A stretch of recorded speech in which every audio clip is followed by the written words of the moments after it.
তাহলে পৃথিবীর সর্বপ্রথম মানব হযরত আদম এবং হাওয়া, ওনাদের যে সম্পর্কটা আল্লাহ দান করেছেন, এটা মা ছেলে নয়, ভাই বোন নয়, স্বামী স্ত্রী।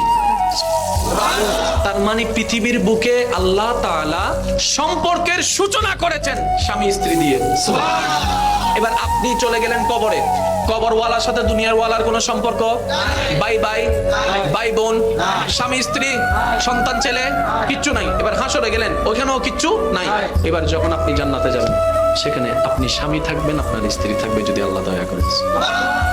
ওখানে ভাই ভাই, ভাই বোন, মা ছেলে। তাহলে যে সম্পর্কটা জান্নাত থেকে শুরু হয়েছে, ওই সম্পর্কের নাম স্বামী স্ত্রী।